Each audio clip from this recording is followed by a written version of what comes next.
Hi friends, welcome back to my channel. ఇవాళైతే ఒక కొత్త రెసిపీతో మీ ముందుకు వచ్చేసాను. ఆ రెసిపీ ఏంటంటే విజయవాడ స్టైల్ పునుగులు అనమాట. మనం పునుగులు అనేది నార్మల్గా వేసుకుంటాం, బట్ ఇదేంటంటే మనం ఇడ్లీ పిండి అనేది పులుస్తుంది కదా, అప్పుడు మనం ఈ పునుగులు అనేది వేసుకుంటాం.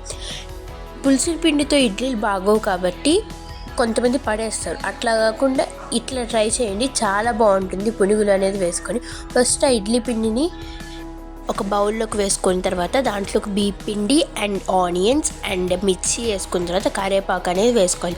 తర్వాత మనకి టేస్ట్కి తగ్గంత సాల్ట్, నెక్స్ట్ లిక్కర, పసుపు అనేది వేసుకొని మంచిగా మిక్స్ చేసుకోవాలన్నమాట.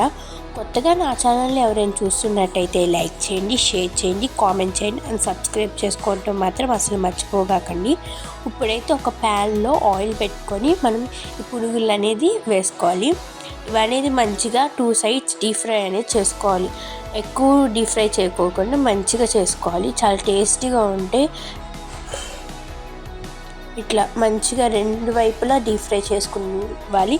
తర్వాత ఒక ప్లేట్లోకి సర్వ్ చేసుకొని మనం చట్నీతోనే తింటాం పునుగులు. బట్ ఇక్కడ ఏంటంటే ఆనియన్స్ చట్నీ పునుగులు తింటే ఆ టేస్ట్ అనేది నెక్స్ట్ లెవెల్గా ఉంటుంది. ఎవరైనా ట్రై చేయకపోతే ఖచ్చితంగా ట్రై చేసి కామెంట్ సెక్షన్లో చెప్పండి. ఓకే ఫ్రెండ్స్, అంతే అండి. ఎంత టేస్టీ అని విజయవాడ పునుగులు అయితే రెడీ అయిపోయినాయి. ఇట్లా ఒక్కసారి ట్రై చేయండి. ఇడ్లీ పిండిని పడేస్తే నన్ను అడగండి. అంతే అండి, ఎంత టేస్టీ అని పునుగులు అయితే రెడీ. By guys.